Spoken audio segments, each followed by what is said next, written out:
Thank you for coming. Sorry for the delay at the beginning. Welcome to the Campus Climate Change for Women in STEM session here at the Women's Conference. My name is Liz Yoder, and I advise the Graduate Women in Science and Engineering student group on campus. Hi, my name is Veronica Shubayev, and I represent Women in Science and Engineering. Me and Liz organized this event, so thank you so much, our panelists and speakers, Vivian, Reznik, for coming in. And we'll start by introducing STEM. It's a science, technology, and engineering, math, and medicine. Women in Science and Engineering supports the career advancement of women in science, technology, engineering, mathematics, and medicine by providing opportunities for information exchange and networking, access to mentorship and leadership development, and initiatives that enhance the campus by improving its equity, diversity, and inclusiveness. WISE leadership is represented on the Chancellor's Advisory Committee of the Status of Women to advise CSW on important issues concerning women in STEM disciplines on campus. The Graduate Women in Science and Engineering is a registered student organization that addresses issues important to graduate women in science and engineering. It does so in a supportive environment, and it promotes programming on topics of interest to this group. And the focus of the group is on the inclusion and professional development of graduate women in STEM. I want to briefly just announce we have 3 upcoming events. They are all focused on with the goal and the aim of trying to bring entrepreneurship skill sets to women in STEM. The first one will be the last day of this month. We're trying to have all 3 of these held in the basement, which is deeps in the depth of the campus, below, keep going down until you can't think you can't go anymore. The basement is a brand new resource on campus that works with startups and entrepreneurship education. And at this event, there will be a keynote speaker from the Rady School, and then there will also be a chance to learn about the various programs available to people on campus, such as the Entrepreneur Challenge, the Moxie Center for Student Entrepreneurship, Start Our Accelerator, the Von Liebig Center, and I-Corps, along with My Startup XX, which is a female-only startup program. The next event will be Understanding Startups, a primer on women-owned STEM businesses in STEM. Sylvia Ma will be the keynote speaker there. It's going to be April 16th at 4 o'clock, and it will cover what you should know whether you want to start your own company or if you want to work at your startup, because some of those issues are different. And the emphasis is, of course, on women-owned small businesses. And so we'll be going over the categories and stages of startups, issues with ownership, funding, and budgets, and then people behind them in real life, from the entrepreneurs to the CEOs, also the investors. Finally, on May 18th, WISE has the lead on this, the Women in Technology and Engineering panel discussion, 3 o'clock on May 18th, tentatively in the basement. The speakers there are Jane Moores from Technology Transfer, Sahana, where is she? Why? Sayana, Rimunik Rosing from Computer Science and Engineering, thank you, and Marion Stewart Bartlett, the lead engineer at a local startup and the 2005 Women Mean Business awardee. One person who could not be here today because she's out of town is Terry Gasterland, and she's currently co-chairing the Chancellor's Advisory Committee on the Status of Women, which is the group that put this whole conference together. Generally speaking, CSW or CACSW it's a committee, and it actually writes reports to the Chancellor about the status of women on campus, if there are any climate issues, if there are any other concerns to raise. It also helps support programming for them, such as this event, and supports groups like WISE. And once a year, the committee puts together a report and submits it to the Chancellor. And throughout the year, if anyone has any concerns or something's working really well, you want to offer some praise, whatever, you can submit it to the committee and they'll consider it. And there are working groups that have been established on the committee, and Veronica's going to talk to you a little bit about those. So Terry sent us a couple of notes about what she would like to say, and there are two working groups that are trying to revamp the structure of the committee. One group is focusing on equality and transparency in career opportunities, promotion, changing tracks, and empowerment. This group plans to conduct a survey to accomplish two goals: to collect case studies of professional women on campus who have been delayed, sidelined, or retrograded in their promotion track, while have strong evidence of productivity, including grants, publication, service, and other tangible accomplishments. And they have several cases they're working on. The second goal is to solicit suggestions for data collection, what data would help promote and further the career of women on campus. And the second working group focuses on family issues, including child care, insurance, and support for adoption and infertility assistance, and how to leverage solutions for problems in these areas to elevate recruitment, retention, and quality of professional life on campus. So I just want to quickly point out about the survey that they're conducting. It's going to go out to both men and women, and as a pilot, they're going to start with UCSD faculty. And the idea is that with some of the surveys conducted, women who have ultimately succeeded in their promotion may not have reported about the resistance and hurdles that they've encountered. So this would explain why there are fewer numbers of women at the highest level, yet the women who do succeed tend not to report having had problems. There is a blind spot in our information. CSW aims to find it and look inside. Okay, so just to give you one example of an issue that the committee has done in the past, particularly for women, we picked out an example that particularly affects women in STEM. That has to do with non-Senate academics. So about 10 years ago, the committee got some information from Academic Affairs. It asked for some data, and it looked at it, and it turns out that if you look at all the academic appointments, this is not postdocs, but above postdocs, about 50% of it, I think it was 51 to 49, 51 point something to 49 something, but it was about 50-50 of the academic appointments are in Senate versus non-Senate positions. If you do a gender breakdown, the numbers were very heavily skewed with women being in the non-Senate academic positions. And this was particularly true in STEM departments, whether they were in the School of Medicine, the School of Engineering, SIO, or General Campus. So the committee issued or made a recommendation on this. The chancellor referred it over to Academic Affairs, and a task force was convened and wrote a report, and they made some changes in terms of, for example, changing the composition of the CAP, or the Committee on the Academic Personnel, so that it would have some non-Senate representation, because there had not been none at that point. But there still continues to be the issue of shared governance. For those of you who don't know, shared governance is one of the bedrocks of how the university is organized. And shared governance can come into form for undergraduates through the associated students, through grad students, they have the Graduate Student Association. And faculty, some faculty, have the Academic Senate. But there really is no formal way of including this 50% of the academic appointments that are non-Senate. And so that's sort of a deficiency that the committee could recommend the campus to do something about, or to consider.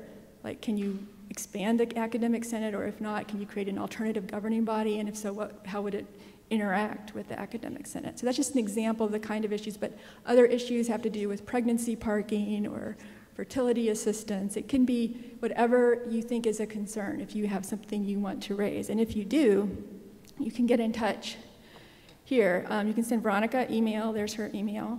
If you have a general question about one of the organizations, WISE or GradWise, you can contact these emails or subscribe to the email listservs. So now,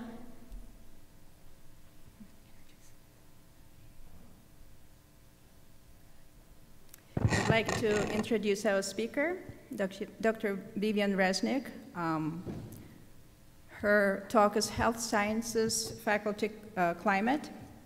Vivian Reznik is UC San Diego Health Sciences Assistant Vice Chancellor of Faculty Affairs and the Professor of Pediatrics and Family Medicine and Public Health. Dr. Reznik has been very active in promoting women in academic medicine nationally as well as at UC San Diego.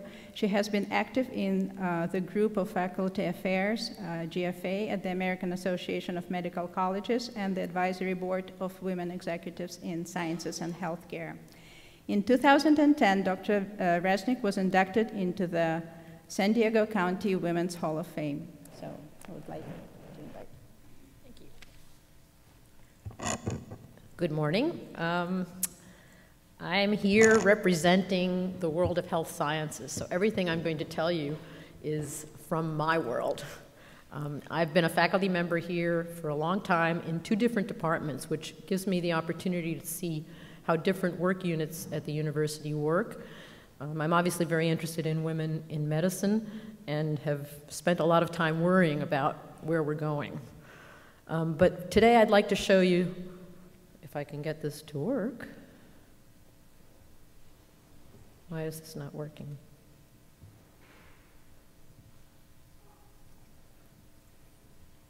Want to come help me work this? It says from beginning, but doesn't work.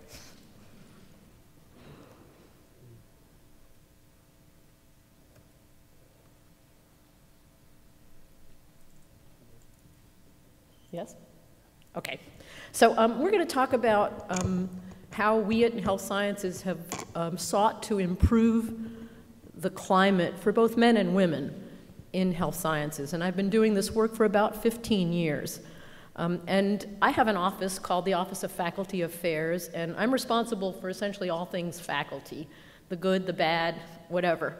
And our office is organized in 3 different areas. We are responsible for faculty development opportunities for both men and women, focusing especially on junior faculty. We have a real focus on faculty retention. It's not enough to hire a diverse faculty if they're unhappy here and they leave. I spend a lot of time advising both leadership and faculty members who have questions about their work environment, about finances, about the promotion system. And we are also responsible every year for looking at the demographics of our faculty. So how are we doing? Are we improving? Is the percentage of women on our faculty increasing over time?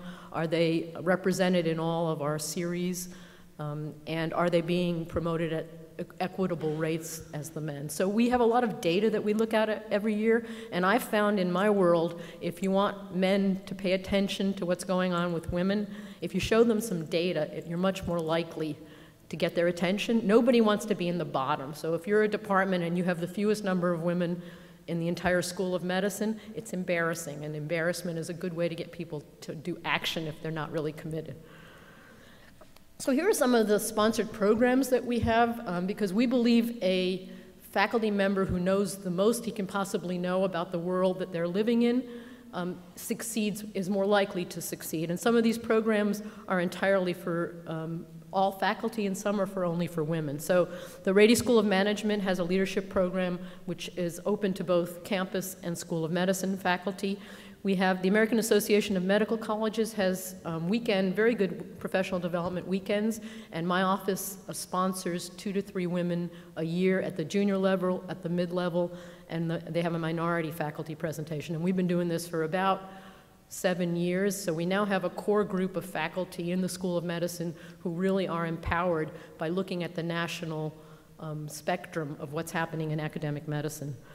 We have a mid-level program that's sponsored by the Medical Center for faculty that are interested in leadership positions on the hospital and the clinical practice side. So remember, our faculty are either clinical, they're doctors doing clinical work, they're clinical researchers, or they're basic scientists. We have MDs and PhDs across the board. And we also participate in the San Diego Business Journal, Women Who Mean Business, and have some specific receptions for women faculty. So how do we look at recruiting and retaining a diverse faculty? So one important part is to optimize your recruiting practices. If you're biased when you have search committees, you're going to have a less diverse faculty. Everybody wants to hire someone who looks just like them. And if your faculty are predominantly men, they're going to be hiring men. So we've worked hard to optimize recruiting practices in health sciences.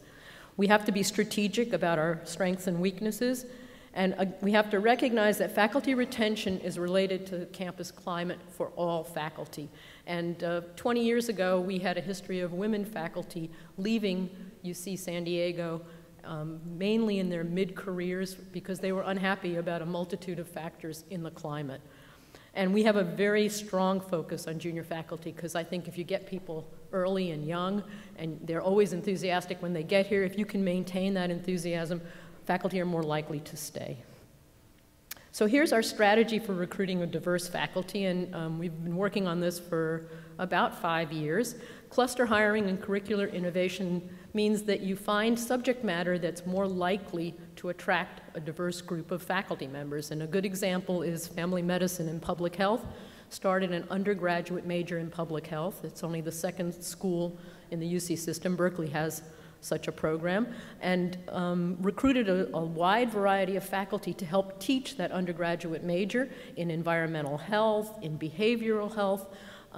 The diversity is both subject matter and the people. So women, higher percentage of women with FTEs, minority faculty, all interested in very diverse subject matter.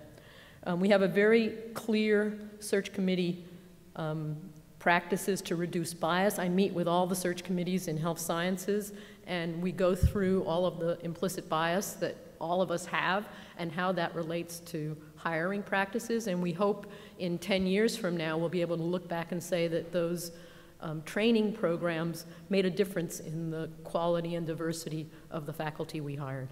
We have a collaboration with minority-serving institutions. These are historically black colleges, mainly on the East Coast. Antonio De Maio has programs where he brings those students here for summer laboratory science experiences with the hope that they'll like it on our campus, and when they become graduate students, they'll be more likely to apply to UCSD, and I think that's been in place for about 5 years. He has NIH funding for it, and we hope that that will create a whole cohort of graduate students and postdocs from those institutions. And my office is very focused on identification of potential faculty members early and supporting them institutionally. Joanne Trejo runs a very nice program called ERACTA, which is funding from the NIH for 3 years of a postdoc for a very wide variety of postdocs. You don't have to be a minority postdoc to get into this program. And the cohort gets special training, and the program is devoted to trying to get those individuals faculty positions in universities all around the country. And Debbie Wingard and I run a junior faculty professional development program at UC San Diego, and I'll show you a little bit of the statistics of the faculty that we have trained in that program. So how are we doing? So this is just hot off the press. We do demographics in November every year, and this is the percentage of men, women, and underrepresented in medicine faculty, and you can see between 2009 and 2014, we're slowly inching our way towards parity. Medical students are 50-50, so 50% of our medical student body is female, and the goal is to get parity on the faculty side. And this is the demographics of the faculty hired last year. You can see we're almost at 50-50 in our hiring practices. And that's a major improvement over 10 or 15 years ago. So we are positive that eventually this will create a more diverse faculty in terms of gender and minority faculty. And remember, I talked a little bit about retaining people in academic medicine. Is a problem nationally. We recruit really good people, but it's a hard life to be an academic physician. And the retention rate nationally for junior faculty in academic medicine is around 50% over 10 years. So if you take a cohort 10 years later, only half of them are still in academic medicine. So we are tracking a group of faculty that have joined our faculty development program, and it's now almost 15 years, and you can see the retention rate at UCSD for both men and women is the same. It's in the 70 percentile, and in academic medicine, it's 90 percentile. And this is true for minority faculty. So I think for that particular cohort, and we have a class this year, so we'll be close to 300 that we track. Those faculty members are staying in academic medicine, and a lot of them are staying at UC San Diego.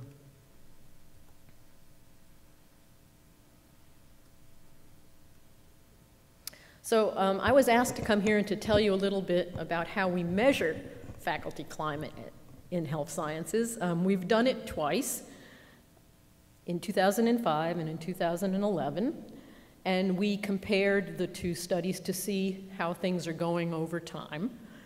In 2011, we collaborated, the instrument came from UCLA. We used the same instrument and we just update and add questions as topics become of interest to our faculty. All health sciences faculty were asked to participate. Health sciences is the School of Pharmacy and the School of Medicine. So we have a relatively new School of Pharmacy, and they are included in this. It was a relatively short for surveys, 116 questions.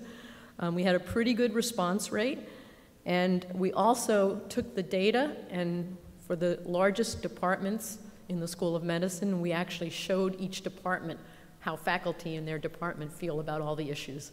And that was a very powerful instrument. So just a word about what we found, and then I'll show you what we did in response to the data that we collected. Most of the faculty, over 90% of the faculty, enjoyed working here.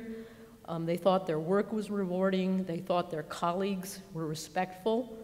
And there was no difference in those questions between men and women. So both men and women found this to be a good place to work. The teaching load was not thought to be inappropriate. Both men and women were satisfied with their teaching and did not think it was excessive. There was no difference in satisfaction with committee work. There's a lot of talk about how women are forced to sit on committees more than men. The women did not report they were dissatisfied with committee work or that they were overburdened by committee work. There was a wide spread of morale in departments. So the School of Medicine is organized. We have now 16 departments, and it's very different than campus. The departments are very central to your work environment and how you get paid. So we use the departments as the work environment that we ask faculty about. And there was an enormous difference. When we asked faculty, how good is your morale? And we look at the spread of the departments, it went from 30% to 80%, depending on the department. So those are very powerful instruments and tools that you can show the department leadership to say, look, the faculty in your department don't seem to be as happy as another department. And then we compared in 2011 to 2005 what things had gotten better and what things had not gotten better. And the things that had improved, minority faculty were more satisfied in 2011 and 2005, and I think that reflects work that we did basically with junior faculty and faculty development and encouraging minority faculty to become more involved in faculty governance and training programs. There was improved satisfaction about academic advancement and promotion. So there's been a lot of talk about that. In 2005, our faculty said they didn't understand the system, they weren't sure it was fair. So between 2005 and 2011, we spent a lot of time talking to faculty in departments. We had workshops about getting promoted for junior faculty and mid-level faculty, and that particular measurement improved between 2005 and 2011. Faculty said they thought that the criteria for promotion were fair and that they understood the system. They were less satisfied with the leadership of their units, of their divisions and departments. That was the major difference on the negative side.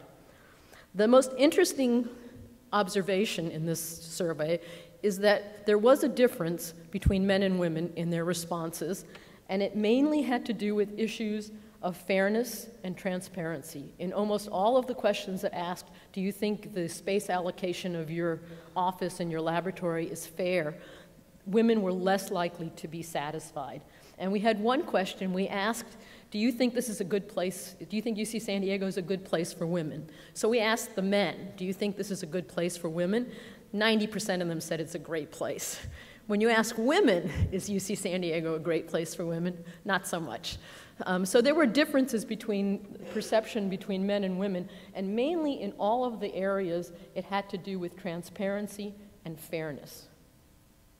So what do we do? So like anything else, we're going to repeat it in 2015, and we're just now collecting data for health sciences.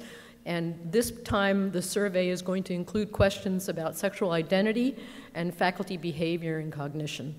And I'll just show you the LGBT Center helped us create this set of questions. And last time we did the survey was the first time we had asked any questions about sexual identity in the faculty. And for the first time had a representation of how, what percentage of our faculty self-identified. And this is, I think, a more sophisticated way of asking the question. And then we're going to ask questions about inappropriate behavior and comments. And we on the health sciences side are very worried about civility and how we treat each other as faculty. So we're going to collect some data to see if there is something we can do about that. So we did the survey in 2011. So what? You know, how many times have you filled out surveys and it goes in a box somewhere and no one ever does anything about it? So we were very cognizant of the fact that if we're going to ask faculty to participate in something like this, there's got to be some response. So this is how we set about doing it. So here are all the different places that we presented the climate survey. And I did almost all of these presentations myself with Debbie Wingard, who helped write the survey. The Faculty Council is the main faculty governance unit. It's like the Academic Senate on campus. Faculty Council is on the medical school and pharmacy school side. All of the deans and the chairs were presented their own data. And every department was shown the specific data relevant to their department. And in 13 of the departments, we actually went to a faculty meeting and we showed the data for the school, and then we showed the data in the 8 largest departments. We showed the data for their department. That was very powerful. In departments where morale was low and we could demonstrate what the issues were, they were right on. And so, since I talked to a lot of faculty, I could have predicted which departments would have the lowest morale in their faculty. And I think that led to a lot of changes in many departments just based on this data. So here are some of the issues that were surprises to us and that we worked to do something about. There was a lot of questions about safety. We only asked 3 questions about safety. Do you feel safe in your unit, in your lab, or your office, walking to and from your car? And where is it that you don't feel safe? And there was something like 40% of the faculty, a very high percentage of women faculty reported they did not feel safe walking on our campus. And I have to say, we do a lot of construction on our health sciences side. As soon as the construction starts, they take down all the lights. So it's really not well lit. There were also issues of communication, issues about transparency and fairness in space and financing. So we tried to address each of those, and then we did get the first hint that we were worried about civility faculty to faculty. And we've collaborated with a group on our campus called the Physician Assistant and Clinical Education Program, PACE, which helps work with people who have disruptive behavior, either on campus or in the health sciences. So here are the summary: safety on campus, resource allocation and fairness, and institutional policy information. In all of these areas, women were less satisfied than the men. But men were also, it was only about a 5 to 10% difference between men and women. So the issues that women were complaining about, the men also complained about. So this is what we tried to do on the safety side. We looked at building security, lighting, and personnel safety training. So it turned out that there are a lot of buildings on our campus that were built even recently where bathrooms are outside of the laboratory space. I don't know how many of you are in one. CMM is a perfect example. It's a relatively new building. The bathrooms are not in the building. So you have to go outside, and the bathrooms were not keyed. So anyone can go in and out of the bathroom. And many, many faculty complained about that. So all of the bathrooms on our campus now are keyed. You have to have a UCSD ID card to get into the bathrooms. The lighting, they've changed a lot of the lighting so that there's more visibility. I guess it's LED lighting that they're changing it. And this is all the places on the health sciences side that were identified as problem areas. So it's quite a few, as you can see. And so our building management office is working to make sure that there's adequate lighting in all of these areas. And I think it's something we have to continually look at because, again, there's new building projects. You can see there's a lot of building on the health sciences side, and that really is dangerous, I think, for especially women working late at night in their labs or their offices. We had a problem at Hillcrest, where the medical center is, about 10 years ago, and we completely redid the lighting and the security in Hillcrest. So we had very few comments about Hillcrest. So it is possible to change an environment and make it safer. And I think that's a good example of a place where we've actually created a safer environment for men and women, but predominantly women that were complaining. So what about resource allocation and fairness? So this is about space, office space, research space, and salary. Those are the three issues that were problematic, and in all of those areas, women were much less satisfied than the men. So the first thing we're going to try to tackle, and this is a tricky business because on our side in health sciences, salaries are very complicated. You get your salary from a lot of different places, not just from the university. You get it from clinical income, you get it from research grants. So we're trying to use university policy to try to make every department more transparent in how they negotiate salary. And we have a faculty advisory committee that is going to be overseeing the way every department negotiates salary with their faculty. So they're going to have to post the rules in their department of how salary is negotiated. And if someone is unhappy with their department, they can come to this committee and complain. And we are mandated to look into it. So that's what we're doing on the financial side. Research space, you know, they say faculty in health sciences are only worried about two things: research space and parking. Parking was not a mandate in this particular survey, but research space allocation is a really big deal because we have a lot of very productive faculty members, and how much space they have to conduct their research is a very hot button. We don't have a lot of space, and our space is scattered over multiple sites. It turns out we have a methodology for how space is given to faculty members, but most faculty members were not aware of how that works, and so they felt like it was not being done in a fair process. So we've had a lot of conversations with the Space Committee, and we ultimately developed a workshop which was very well attended. It was packed, describing the methodology, and in charge of this, there's a faculty committee, and so the chair and the co-chair of the committee sat with the faculty and said, this is how we do it, you know, let us discuss where and how you can obtain research space. And we're going to be doing that periodically so that faculty at least are more aware of the process. And then questions of why can't I understand the rules that I live with? That's a real problem. The university is a very complicated place, and in order to tackle this particular issue, we've developed a set of workshops which have been ongoing now for a year. We have the faculty research space allocation. We had a retirement session. There's no one on this campus now responsible for explaining retirement rules to the faculty, so we have someone coming from UCOP. He came down, again, we had over 75 people in the room, and he went through all of the rules, and we've posted his presentation on our website.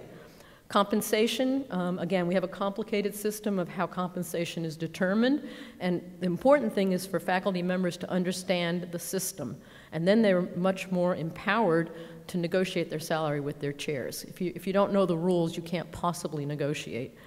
Getting promoted for both junior and senior faculty, we have ex-members of CAP who come and talk about what are the important elements of putting a file together, and I think that has been very successful in educating the faculty, and we have not seen major problems in health sciences in faculty's understanding of what the rules are for promotion.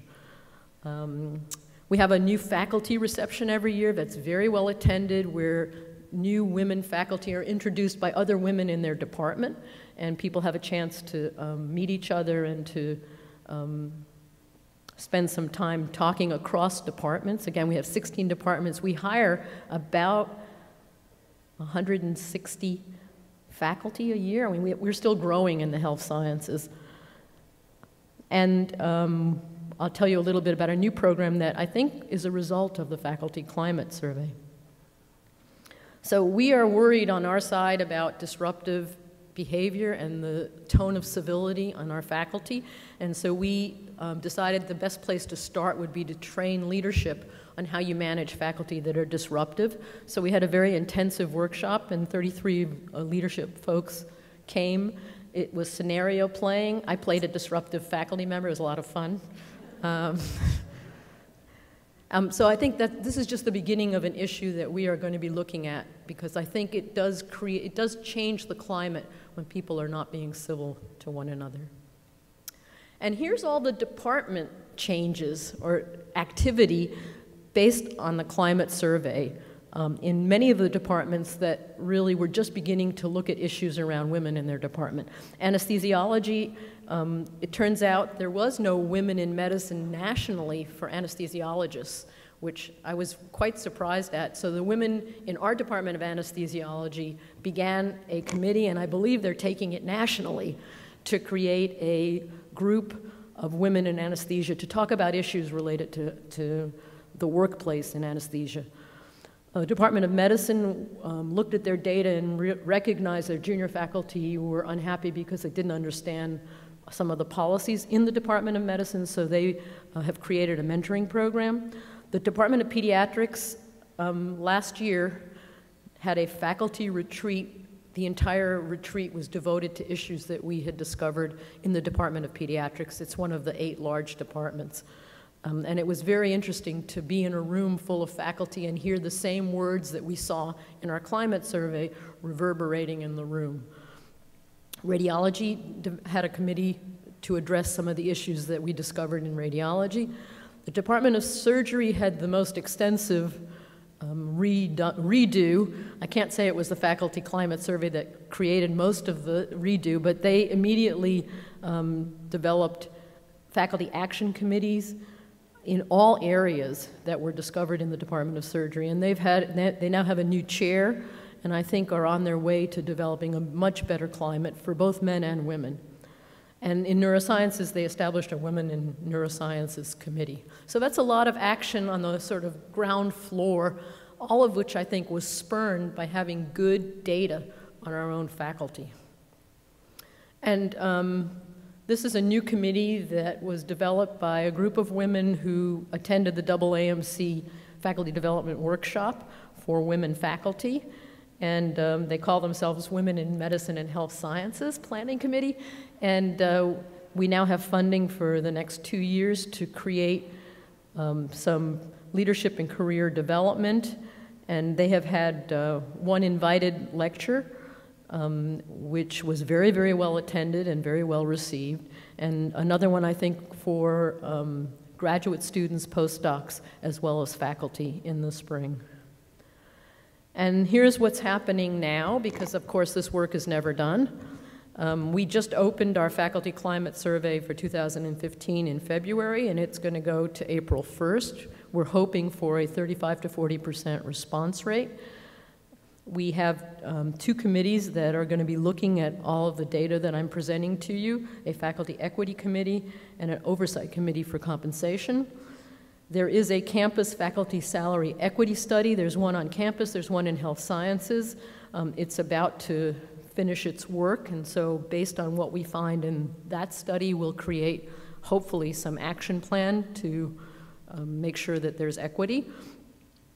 And every year when we do our faculty demographics, we have research questions that we ask to try to better understand how women are progressing at UCSD. And this year, the 2 research questions have to do with department leadership. So we are going to be looking at every department, what percentage of women are in the department, and what percentage of leadership positions do those women hold.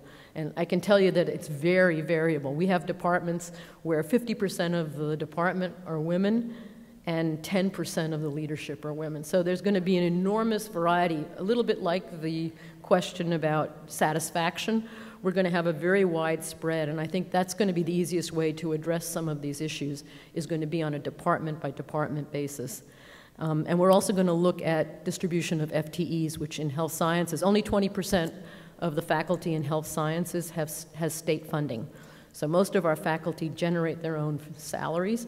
It's a very, very different climate than on campus, and we're going to be looking at how those state-funded slots are distributed.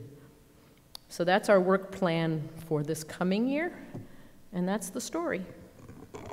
So I think the answer from our point of view is the more data you have, the more likely you are to correct things that are not going well. And without data, it's all talk. And if you don't have the men with you, nothing's going to change. So in health sciences, we do have a committed group of male faculty who are interested in making this a better place. Almost all of the chairs of the 16 departments are aware of the issue, clearly understand what the mandate is to be a more diverse and fair department, and they're all, in their own ways, working on these issues. And we're just going to keep their feet to the fire and keep looking at this data every year to hopefully get where we want to go. And the new climate survey, we're going to look at trends over time. So now we have 3 data points, 2005, 2011, and 2015. So we'll be able to see whether the faculty is more or less satisfied and what the new issues are that we may not be picking up without asking. So I think that's as good as you can get. You have to ask the question and then hopefully try to create an action plan that speaks to those issues. So it's a slow slog, but I think over time you can make changes that improve the climate for everybody. And that's my story.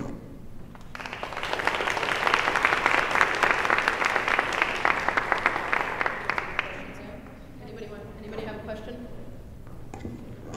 Yeah.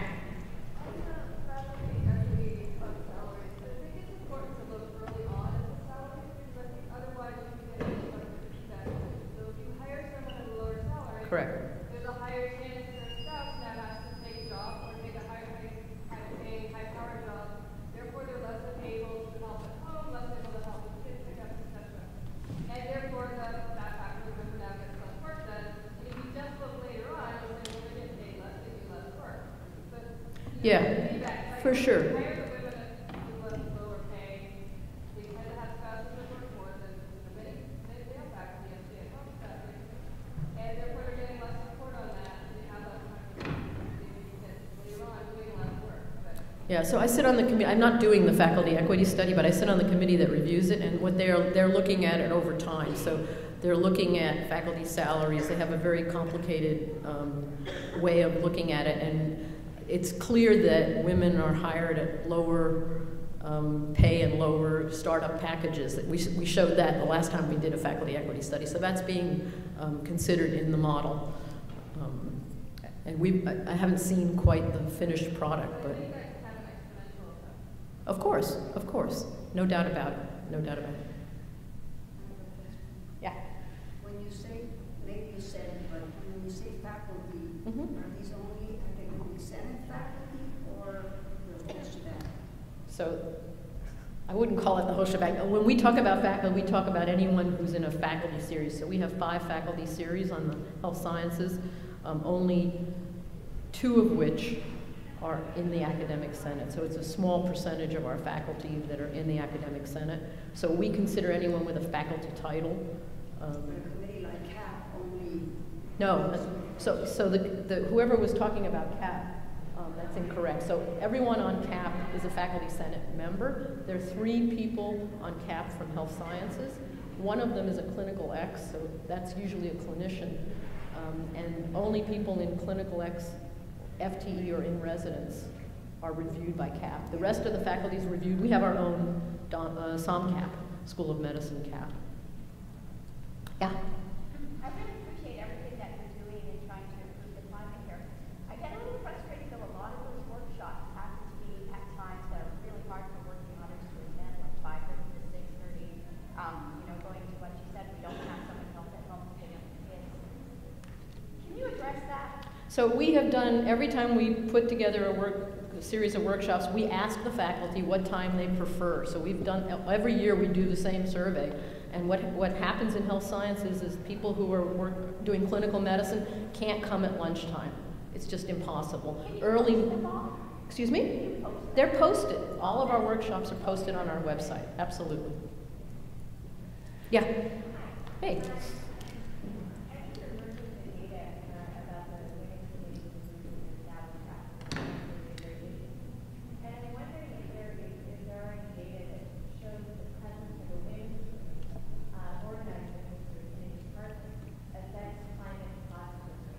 Well, we'll see. I mean, we'll have climate data now, and there's what, 5 or 6 departments that just created committees. There's no good data. There's a lot of anecdotal.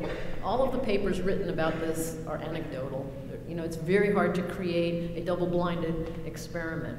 But over time, we'll see, because we now have departments that have established committees with women in the department. So we'll see if those departments have an increase in their satisfaction. Yeah, absolutely. If there's a question you want to know, all you have to do is ask, and we'll try to answer it. Yeah?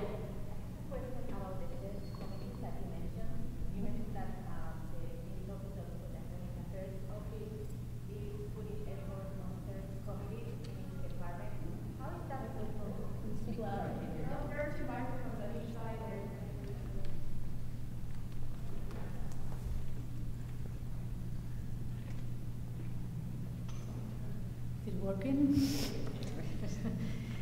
So in your talk you mentioned search committees as one of the efforts that your office is trying to make. How is that supposed to work?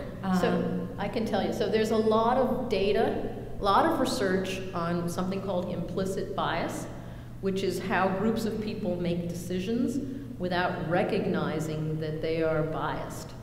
And so I have a very interactive presentation that I give to every search committee in health sciences.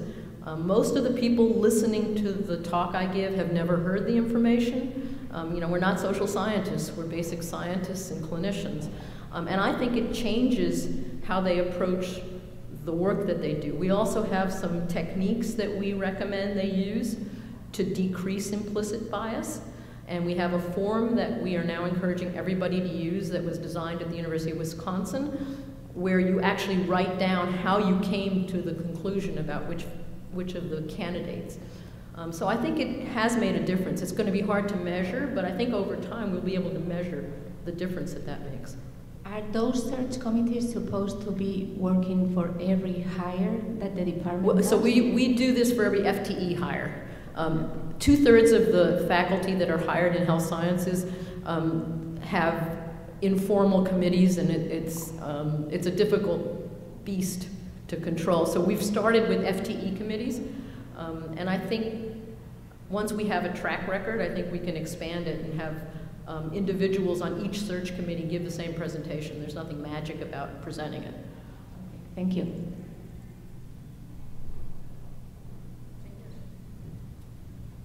Have additional questions. Dr. Reznik is joining our panel. So we would like to introduce our panel. Thank you again for coming. We'll start with Dorothy Sears. She's an associate professor of medicine at UCSD. She is chair of the School of Medicine Recruitment and Admissions Committee and internationally recognized expert in type 2 diabetes-related research. She is executive board past president of the Association of Women in Science in San Diego chapter, AWIS. I think she served for 4 years as president. In 2014, she co-founded the UCSD Women in Health Scientists to support the career development and leadership advancement of faculty women. Dr. Sears is committed to assisting students of all levels, fellows, and faculty achieve their career goals. And Briggs Addo is the Assistant Vice Chancellor for Academic Affairs at UC San Diego, serving as the Chief of Staff to the Executive Vice Chancellor, and works independently or in collaboration with colleagues to advise on policy and operational issues related to the broad range of activities, programs, and strategies in the academic affairs portfolio. And 20-year tenure at the university includes contribution to resource management and planning and health affairs. Her community service focuses on programs that challenge lives and include service with organizations dedicated to promoting literacy, creativity, and communication skills for K-16 students, and providing low-interest business loans to some of the world's poorest women, and holds an executive MBA from San Diego State University. Marye Fox is a former chancellor of UCSD. She was the first woman to be appointed as a permanent chancellor here. During her tenure, she led the university during a historic era of extraordinary campus growth and unprecedented financial challenges. She assembled a diverse leadership team and set a visionary course for the university for the next 50 years. Under her leadership, the campus completed $1 million capital campaign and significantly improved the campus climate for women, expanding at a record-setting pace to accommodate increasing numbers of students, and a $1 billion research enterprise. She has received the National Medal of Science and the Clark Kerr Medal for Outstanding University Management, and we're very grateful to her for being here today. Glynda Davis is a Senior Diversity Officer here. She manages a broad portfolio in the Office of Equity, Diversity, and Inclusion, including representing the campus at local, regional, and national meetings. She helps to oversee the Chancellor's Advisory Committees and the campus community centers. Prior to this, she worked in the Jacobs School of Engineering, where she developed and led programs for undergrad students with an emphasis on access and retention for underrepresented minorities and women. She's a graduate of Purdue University with a master's degree in electrical engineering and a bachelor's in biomedical engineering. She was the founding member and secretary of the Concerned Parents Alliance of San Diego, which focuses on encouraging underrepresented students to pursue higher education. She currently serves on the advisory board for the Deaf Community Services of San Diego. Katja Lindenberg is a distinguished professor of chemistry, former chair of Passion for Statistical Mechanics. Born and raised in Ecuador, she moved to the United States to pursue her college education. She has served on numerous advisory committees. Seriously, there's almost none she has not served on, including the co-chair of the Faculty Gender Equity Task Force. She has received several distinguished awards, including the Tribute to Women in Industry San Diego Award and the Academic Senate Distinguished Teaching Award. So getting to the core of today's forum, we were wondering why, despite higher and advanced education and training, that is essential but often not sufficient to allow women in STEM to fully participate and lead in the academic workforce in accordance with their skills, their talents, their motivations, their efforts, their aspirations. There are quite a few case studies of women in STEM who have been underrepresented, underutilized, and find themselves trying to compete on unlevel playing fields. There are various reasons why being educated and qualified and competent and so forth is not fully able, you're still not fully able to make your best contributions. Many of these reasons why the achievement and advancement is truncated relate to the work and professional climate. And so for this session, we're focusing on issues relating to that climate and trying to address them constructively. And in the spirit of this conference, which has the theme of equality for women is progress for all. So today's session will focus first on identifying problematic issues and trends within the campus climate that merit attention, with an emphasis on empowering women in STEM. Then we'll look at considering how we'll consider how the university becomes aware of incidents of inequity arising from these said issues. And finally, try to precipitate some action by devising constructive actions, strategies, and mechanisms which may be engaged to mitigate these said issues and trends, as well as redressing the problems rooted in them, and thus facilitate a more equitable, diverse, and inclusive environment of excellence. So to start off with, I'd like to ask the panel, what are some aspects of campus climate that can be disempowering for women in STEM, and how can these aspects be identified efficiently and accurately? Although Dr. Reznik's given us a good example with her campus climate survey.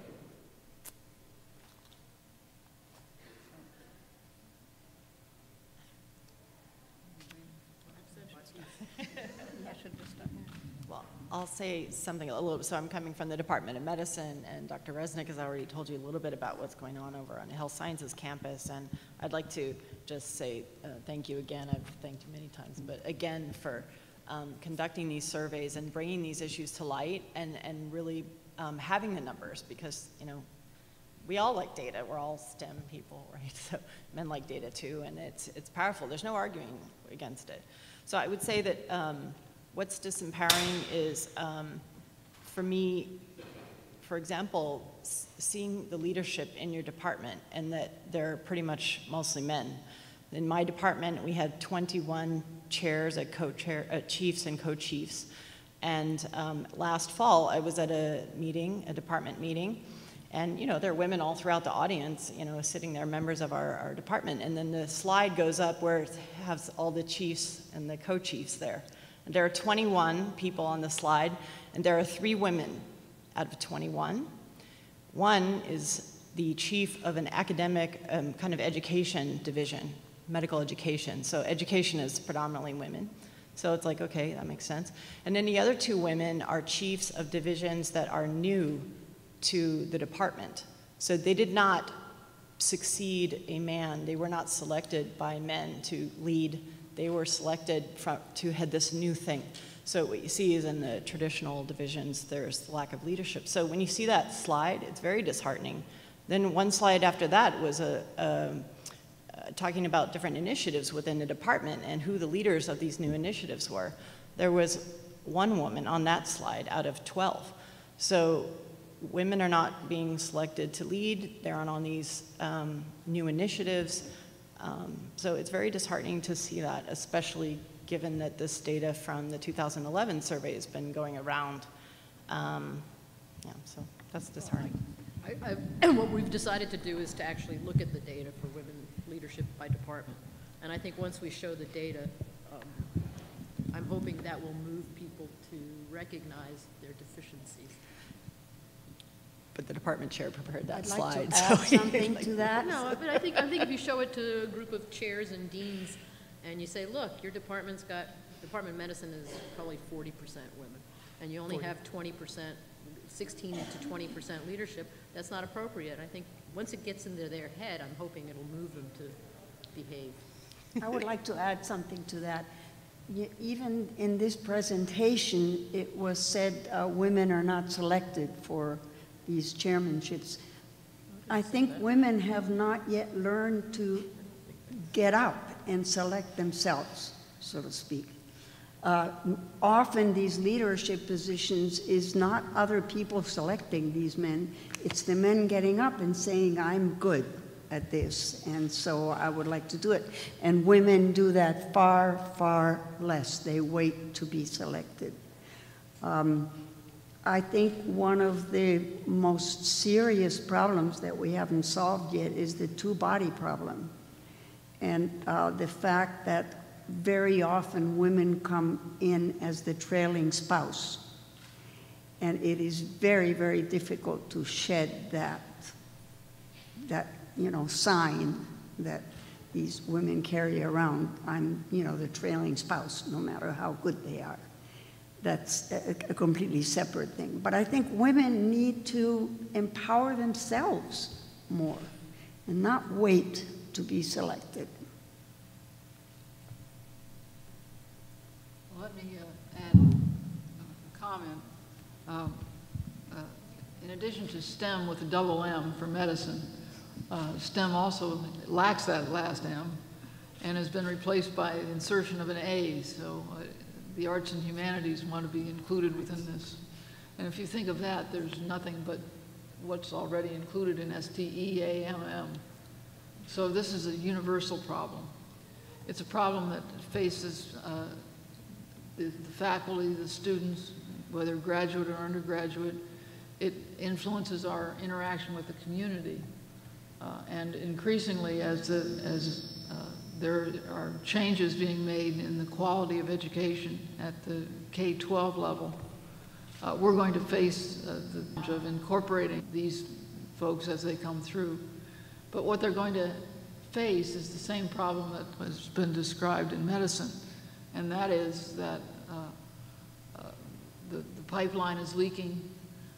Students are coming forward. They read the newspapers. They see in the newspapers that all the jobs in the next 20 years are going to be STEAM related, but they look at their cousin who is unemployed.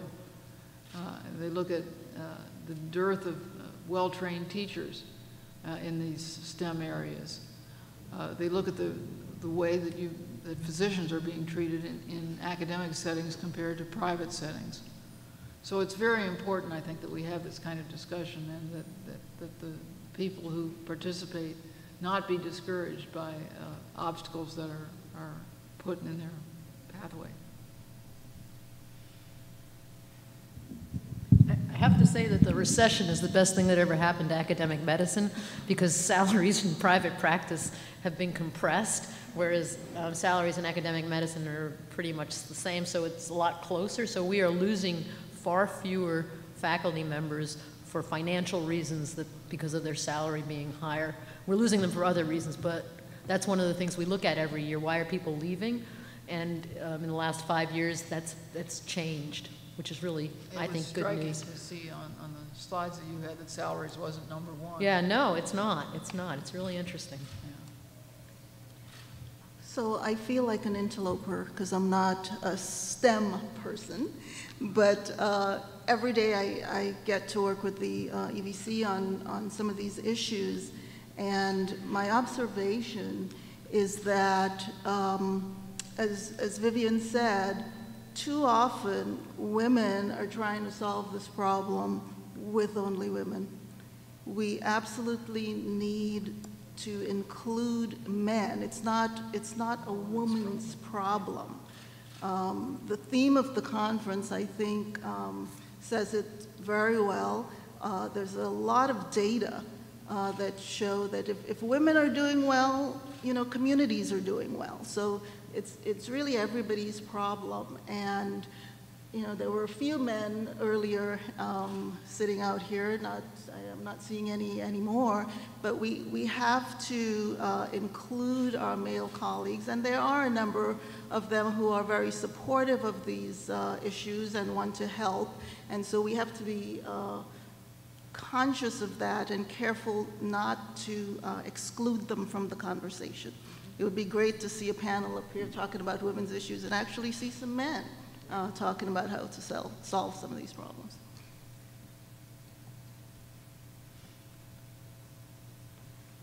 I would like to say something else about that. So the Women in Health Sciences, we had this invited speaker, Liz Travis, come and talk to us about sponsorship versus mentorship. And I think this is an important issue where we need to get the men involved in sponsoring women, helping them get these nominated for positions of leadership, nominated to be leaders of initiatives.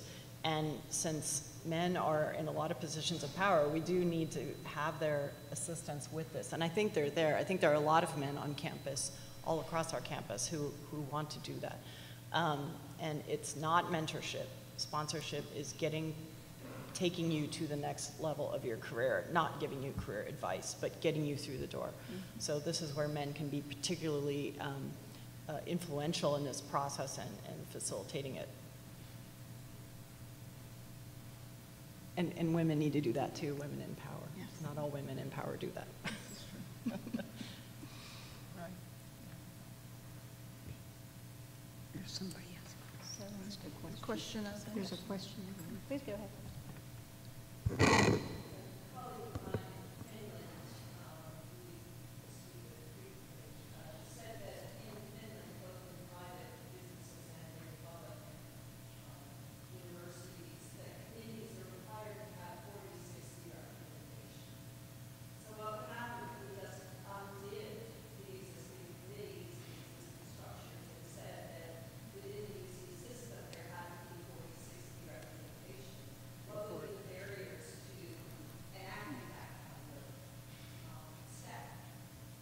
Not enough women.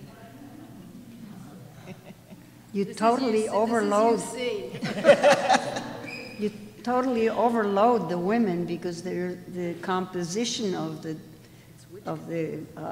departments is not 40-60. So that would be impossible, I think, just because we're not represented 40-60 among any of the constituencies. Women faculty are about 25%. So other questions we have are, so when the incidence of inequity occurs, how in practical terms does the university become aware of these? And once it is aware, what sorts of interventions could lead to better responses and thus to better outcomes for women in STEM? What changes to the climate can facilitate such interventions?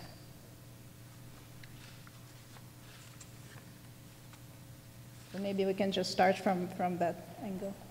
Well, I would say what's been happening over on School of Medicine Campus Health Sciences and the provision of these outstanding workshops that Dr. Reznik has been coordinating with her team really are, kind of lifting up the veil on how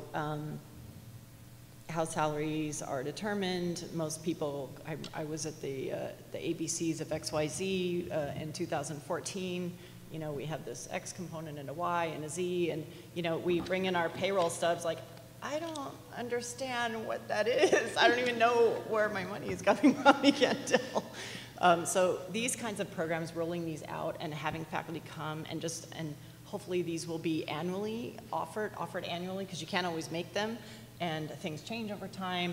And even a 42 faculty member turnout is a good number.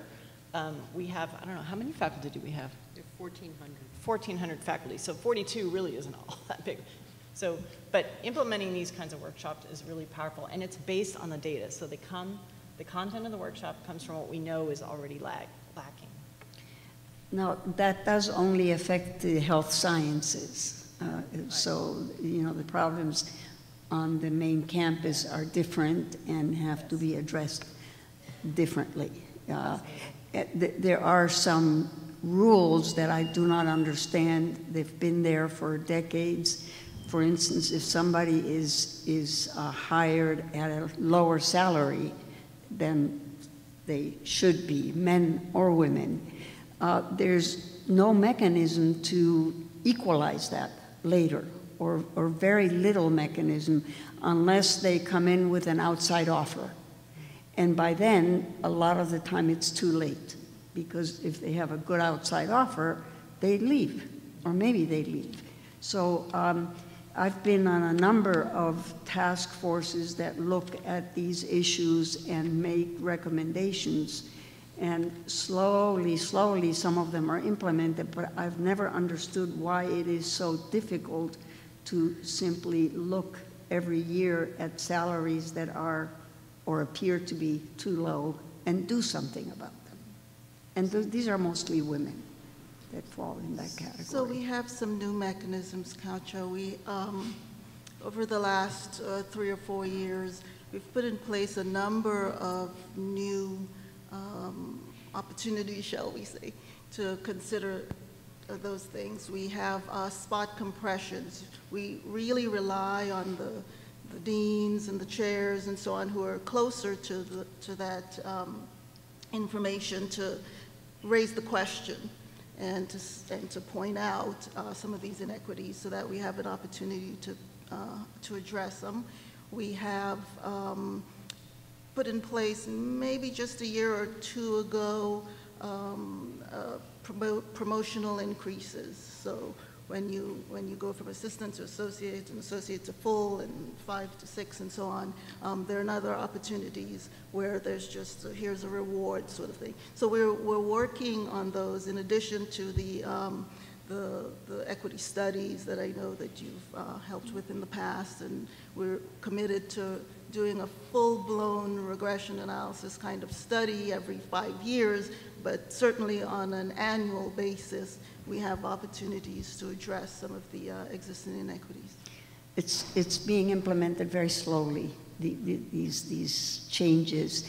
And when you said the deans, the chairs, should point out, it's always been very difficult for a faculty member to be able to point out, look, my salary is too low, and to have a response to that. It's always somebody else that has to point that out, and I don't know whether that has changed. No, well, I said the deans and chairs just because those folks are closest to the faculty. So certainly, I think the faculty, you talked earlier about women standing up. Yes. I think men are very good at saying, hey, I'm worth, X, Y, and Z, and that's an area where we have to develop some skill. Yeah. There's also the question of timing. I remember in 2004 when I came here as your chancellor, there was a regression analysis presented to me which needed a little sprucing up, but it was basically very, very well constructed, and Katja was responsible for some of that work. It came to the provost's office just as our budgets were collapsing. And 3 years went by, and you had to start over to make sure that the regression was still adequate as a function of this increased sensitivity to salary. So by the time you finished the second regression analysis, the economy started to improve, but it could have been done. I think it's a leadership responsibility rather than a faculty responsibility. It could have been done right away if there was essentially a marketing plan that came forward with the data. And so, Vivian, I'd encourage you as you're collecting your data to think about how you're going to present it as well. Yes, good point. Another challenge for women in STEM majors is just getting enough information to navigate their academic careers. And so to that end, the university has purchased an institutional membership in the National Center for Faculty Development and Diversity. We call it NCFDD. And it is designed to complement the existing resources on campus, and any faculty member can opt in. The benefits include monthly teleworkshops, seminars on those skills that faculty need to develop over time, as well as weekly emails to reinforce those messages, monthly writing challenges. Writing and making time for writing is probably one of the toughest challenges that faculty face. And so there's some information on how to do that for yourself. There are private online chat spaces where faculty can network, share, peer mentor, problem solve, and either make arrangements to get together locally if the conditions allow it. And there's also an online career center. And we're promoting this resource among all the faculty. The resource itself is designed to be used by our graduate students, our postdoc, our young faculty, our mid-career faculty, and administrators who are looking for skills for that particular area. So I would encourage you, many of you have already received emails on it. If you haven't checked it out, go ahead and check it out, because it is a source for some of that information that it might just be too challenging to get in an environment where there isn't comfort in asking colleagues about the nuts and bolts of how to get it done. I think having resources and the lack of consolidated resource information is an issue which came up. We invited women of campus to contribute their feedback and questions to the session, and several came up with just the issues they're dealing with, and I wasn't necessarily an appropriate person to deal with those issues, but the lack of the consolidated forum and the website. So in that sense, Marina Bach, as the co-chair of WISE, is going to take a lead maybe to do that, to consolidate the information for women. I think earlier there was a question there, yeah. Yeah, just to follow up on I think one of the issues with bringing up the equity issues is lack of understanding of what happens afterwards when therapies is discovered. After discovery, you can discuss it. If you don't have a clear plan on what will come next, you will have very little reason, given how busy everybody is, to even initiate that conversation. So I think even the successful cases being a little bit more broadcast broadly and public about it, I think it would be really important. I feel like there's a lot of sort of knowledge that gets, say, private, and it becomes really hard to evaluate at an individual level, but then you want to actually add your workload of bringing a very difficult conversation to the table and deal with the consequences, which is not something that reflects the actual reports. Point well taken.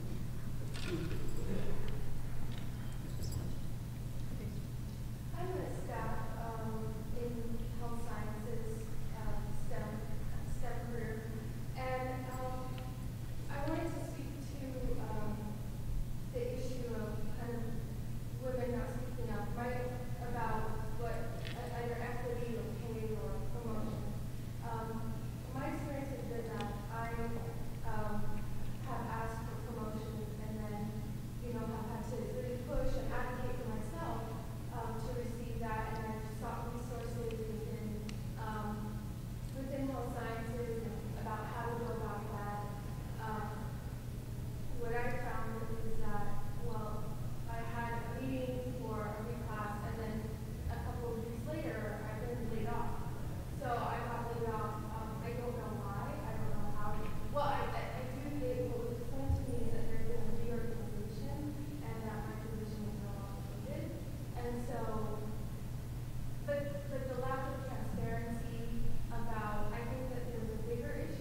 transformation which is happening in health sciences, Vivian, you probably know about that, within IT, the way that's taking place has happened. So I think, just speaking to health sciences, it's not just a faculty issue, it travels into staff, and I think that I didn't know where to go to report what I have seen, and also not only just this circumstance now, but sort of many intermediating factors along kind of my career at UCSD Health Sciences. So I didn't know where to go.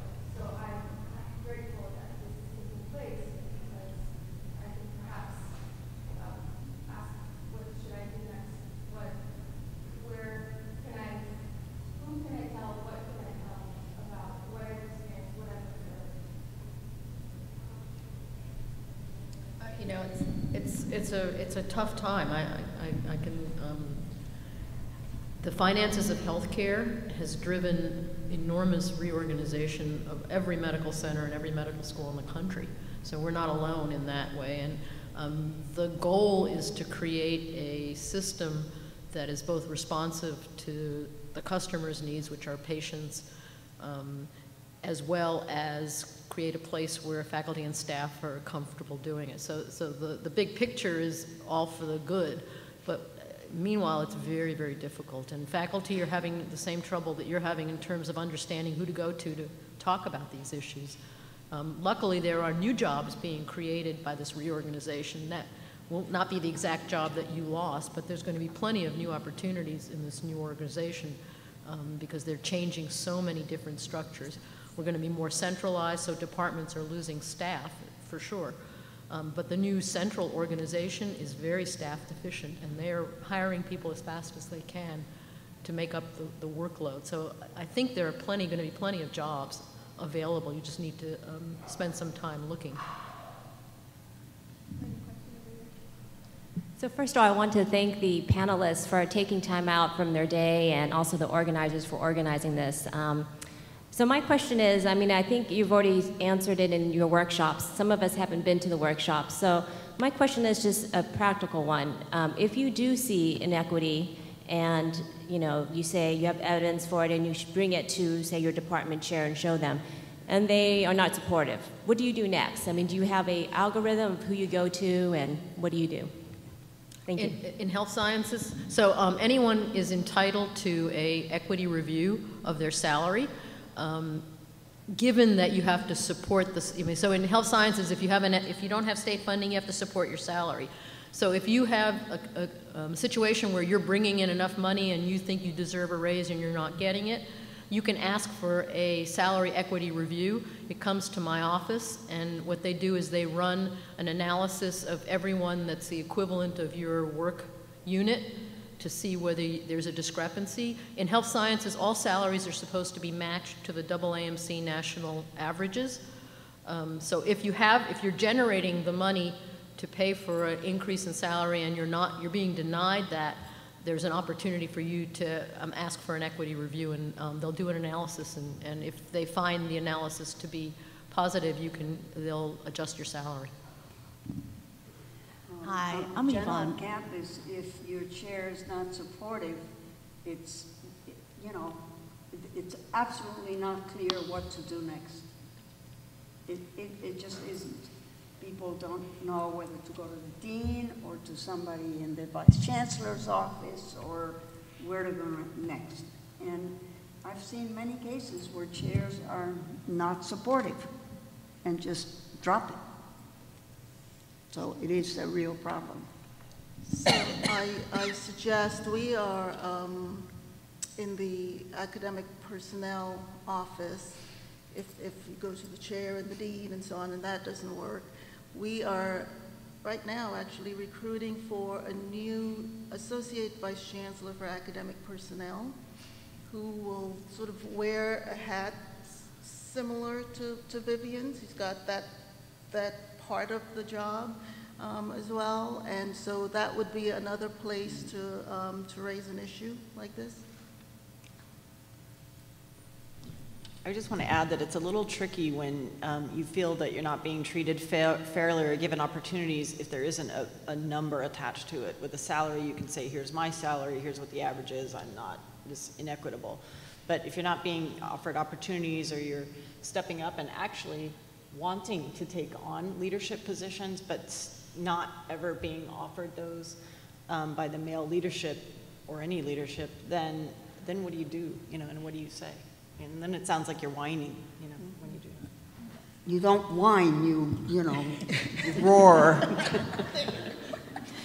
Hi, good morning. I remember that at the University of Oregon, there is a program called COACH, which helps chemists learn how to do this. And what the university does is hire this person to come in. It's a training program, and how to make your case and how to move on to the next level. And if all else fails, remember as well that most departments here are rotating. And wait 3 years, right? That's right. Until they die off. Okay, we do have another question or a couple more questions for the panel, but go ahead. Good morning. I'm Yvonne Lee. I'm with the U.S. Small Business Administration Office of Advocacy. Recently, we released a report on gender gaps in STEM fields, so I would love to get your email so I can send it to you and get your perspective. And I want to thank the panel for the really rich discussion. One of our report's findings is that whether the faculty or the researchers' exposure to the private sector can really determine that person's future employability and also their opportunity to go into entrepreneurship, because if you get exposed and get into the network of the private industries who could really help you with your research grants, as Dr. Reznik had mentioned about having to find your own funding. So I'd just like to get your comments on how do you see both the institutions as well as the women faculty, their interest and their ability and the access to the private industry that could really help the career. Well, I have to give kudos to the Chancellor because that's an area that he is really focusing on. We're developing some multidisciplinary programs with industry. In health sciences, we have a large focus on industry right now, both in the pharmacy school and in the School of Medicine. And we have some negotiated contracts even with outside industries to support faculty research that's of interest to them. So I think this is a new era, and you're absolutely right. Having that leverage improves the opportunities you have for research and then also the opportunities for employment if you decide that industry is a place you want to go. Okay, so any effective strategy for building a more inclusive and equitable climate must include a plan for both offense and defense.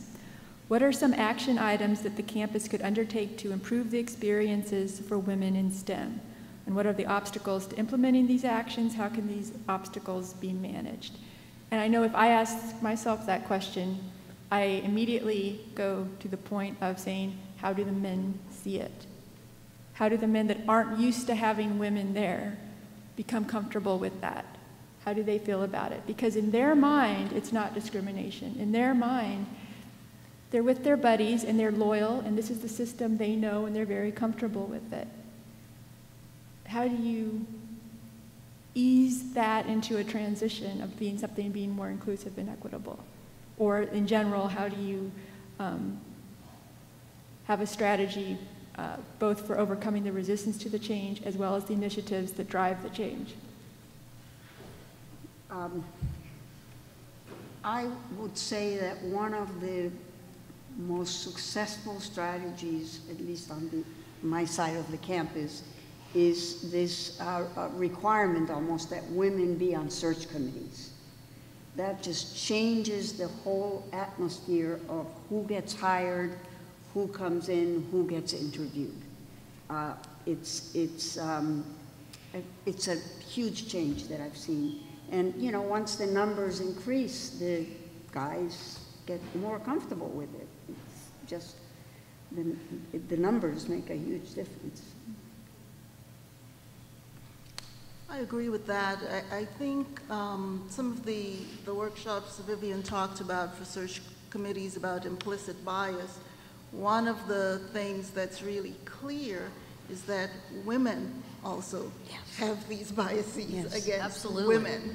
And so I think the more that we can share that information so that we're all aware, in addition to increasing the numbers and having more participation on search committees and so on, I think the better off we are for the long run.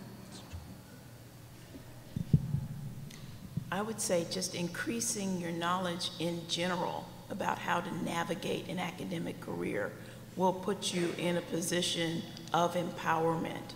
You're not guessing. You're coming from a place of knowledge.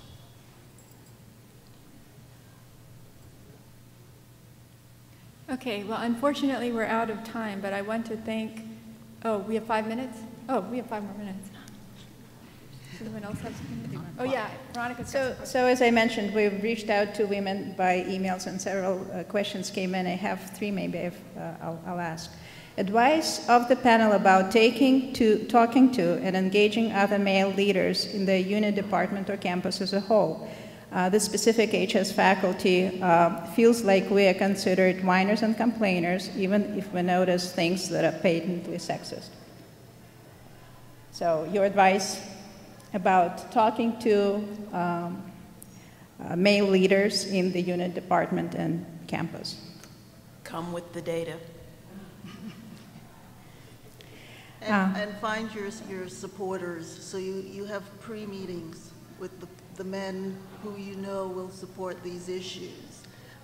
It's intimidating in a group. You know, you want to be with the crowd, even you think you outgrow that stuff, you know, once you get out of high school, but we don't. And so you line up your alliances in advance of the public discussions. What do panelists view as the most pressing challenge regarding advancement of women on campus? I'd say it's the fact that the universities don't have a business plan for operation. Say more. Yeah. I don't know how much more I want to say. There's the voice of experience. I would say that there are some soft skills that women can use to learn about, perhaps through their involvement with other women's organizations, where we're maybe a little more comfortable talking about it and encouraging each other. So for example, in meetings, it is common for women to not speak up at meetings.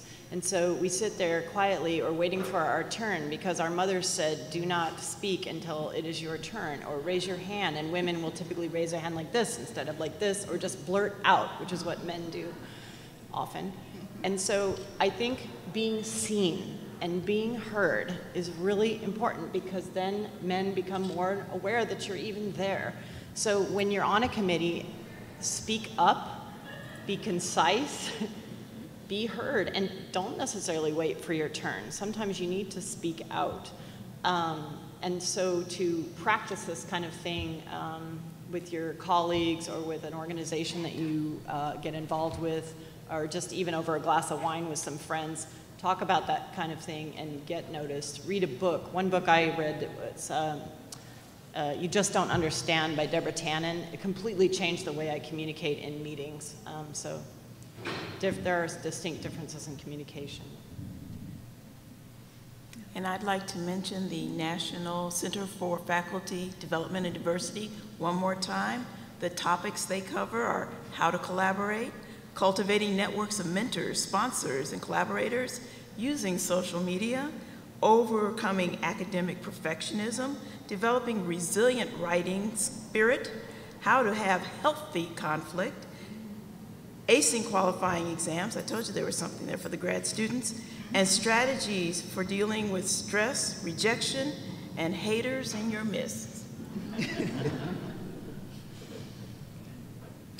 So Last question. One last question. A recent study from Princeton has shown that women leaders are more persuasive and more likely to take risks and institute changes. Women leaders demonstrate an inclusive team-building leadership style of problem-solving and decision-making. How would the panelists recommend women proceed in order for these leadership talents be recognized and engaged?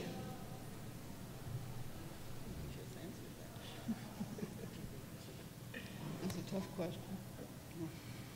I would say practice, practice, practice. I mean, I think one of the advantages we have here is that there's lots of opportunities to practice those skills. Everybody has to sit on committees. All faculty have to participate in shared governance. Pick an area you're interested in, get on a committee, get on a national committee, and practice.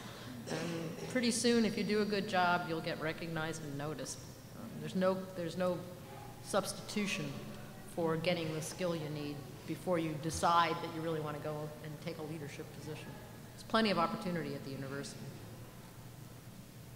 And also volunteering for things where you're going to get noticed. Volunteer to give a talk about some topic. It doesn't even necessarily need to be your research.